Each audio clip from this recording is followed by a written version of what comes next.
हाय सांग मैंने आज मुझे नहीं आसी घर स्टाइल कोकोली बड़ी आलू तरकारी।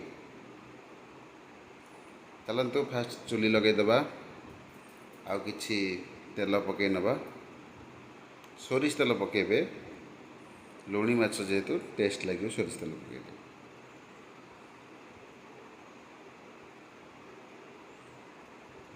तापर किछि हम बड़ी भाजी दबा। प्रथमे बड़ी की भाजी की काढ़ी दबा।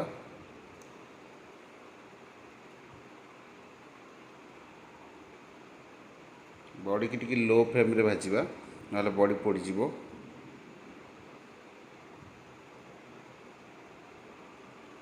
बड़ी एबे हेई आसिलानी बड़ी की काढ़ी दबा।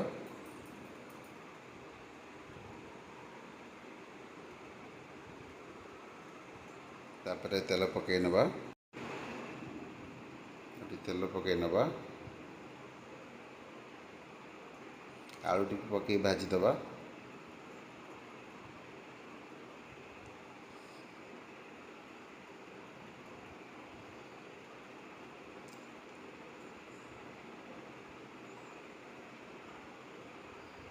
आलूटा भल भाव भाजी है आम आलूटा काढ़ीदबा।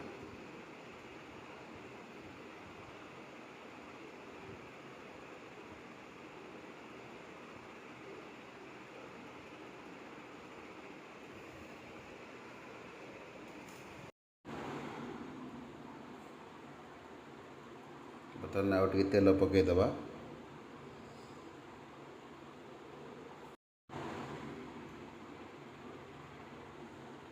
तापर माछटी पकई भाजीदबा।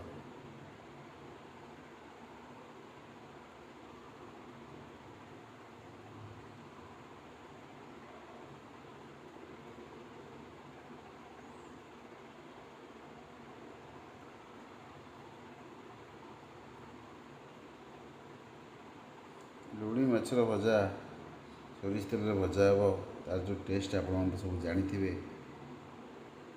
तार भल रेसिपी माछ भी भजा सरला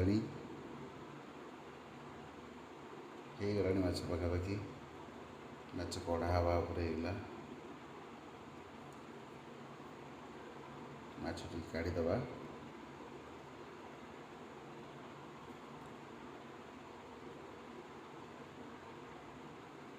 तापर आउ किछि तेल पकईदबा।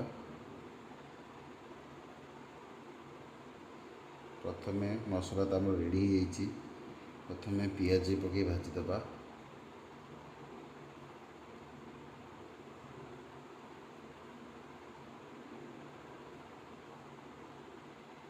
पियाज पूरा लंबा लंबा कटा हो सरू सरू गुंड गुंड कर कटा हो पियाज पूरा जमी भाजापी बहुत जल्दी हो बेसी टाइम भी नबनी।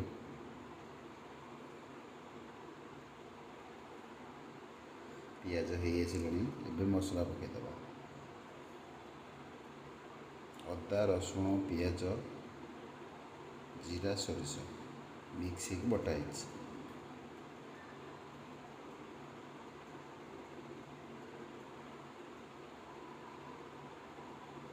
मसला भल से मिक्स होगा। तापर आम पाउडर मसला पकेबा किछि हलदी गुंड आ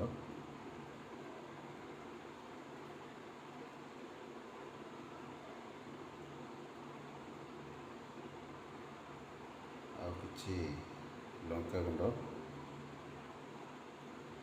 आपन जति राग खाई परिबे से अनुसार लंका पकेबे। आउ किछि काश्मीर चिली कलर किसी बाहर करने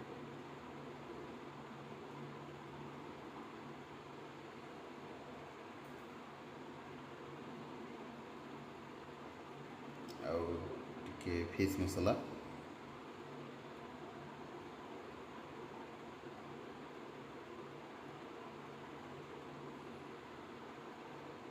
आउ टेस्ट के बढ़ाई टी चाइना सॉल्ट भी आप ऐड कर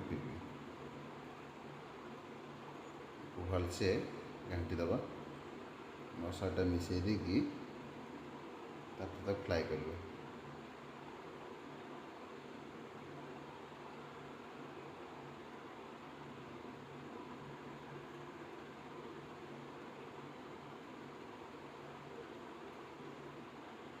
ମସଲା ତ ଏବେ ହେଇ ଆସିଲାଣି।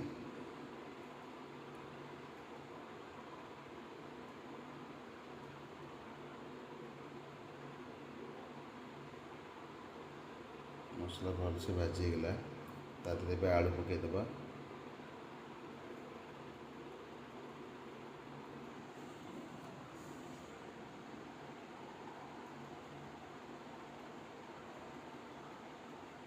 ଆଳୁକୁ ମସଲା ସହିତ ଭଲସେ ମିଶାଇଦେବା।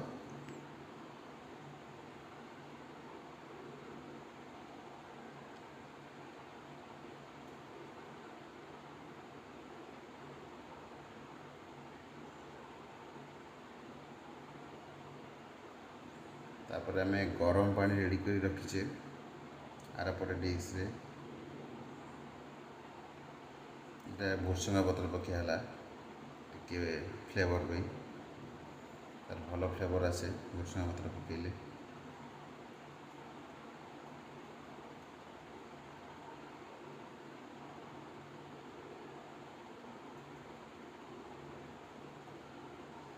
ତାପରେ ଗରମ ପାଣିକି ଦେଇଦେବା।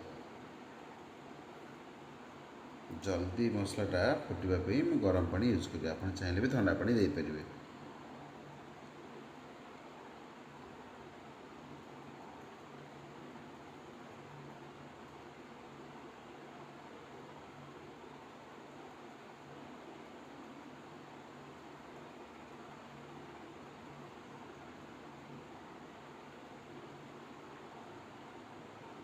ତାପରେ ଆମେ ଲୁଣଟା ପାଣି ଅନୁସାରେ ଦେଖିକି ସ୍ୱାଦକୁ ଯେତିକି ଦରକାର ପକାଇଦେବା।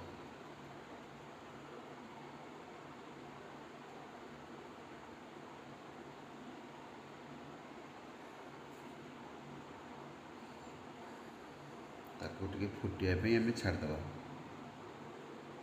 5-10 ମିନିଟ୍ ଛାଡ଼ିଦେଲେ ସେ ଫୁଟିଯିବ।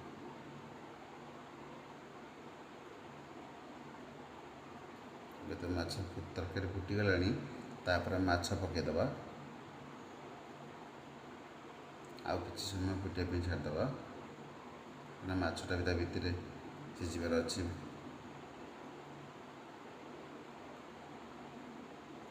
ଦେଖନ୍ତୁ ଏଇଟା ଫୁଟି ଆସିଲାଣି।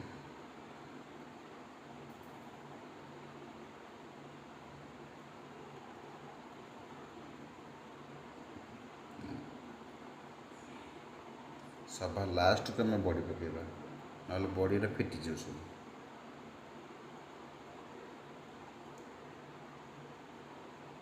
ତରକାରୀ ପୁରା 90% ଫୁଟିଗଲା ପରେ ଭଲ ଭାବେ ତ ଫୁଟିଗଲାଣି। ଆମେ ତାପରେ ବଡ଼ିଟି ବି ପକାଇଦେବା।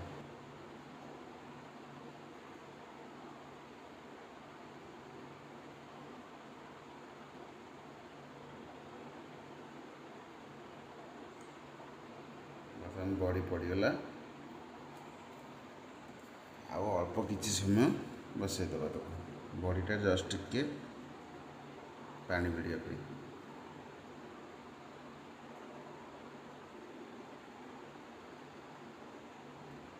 ଆମେ ଆମ୍ବୁଲ ଖଣ୍ଡେ ଭିତରେ ଆଡ଼୍ କରିଛେ, କାହିଁକିନା ଟିକେ ଖଟା ମିଠା ଭଲ ଲାଗେ।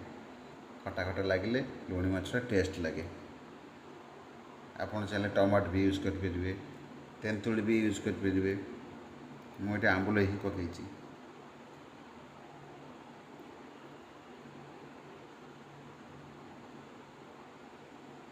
ଦେଖନ୍ତୁ ତରକାରୀ ତ ବର୍ତ୍ତମାନ ସରି ଆସିଲାଣି, ପୁରାପୁରି ହେଇଗଲା। ଆମେ ବାଢ଼ିଦେବା ଗୋଟେ ପ୍ଲେଟ୍କୁ। ପୋକଲି ମାଛ ବଡ଼ି ଆଳୁ ଝୋଳ କେମିତି ଲାଗିଲା ସାଙ୍ଗମାନେ ଦେଖିବେ ଆପଣ, ଆଉ ଆପଣଙ୍କ ଘରେ ନିଜେ ନିଜେ ବି ଟ୍ରାଏ କରନ୍ତୁ।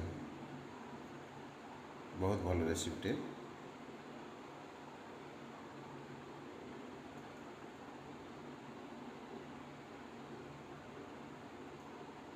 ରେସିପିଟି ଭଲ ଲାଗିଥାଏ ତାହେଲେ ଲାଇକ୍, ସବସ୍କ୍ରାଇବ୍, ସେୟାର କରିଦିଅନ୍ତୁ। Thank you.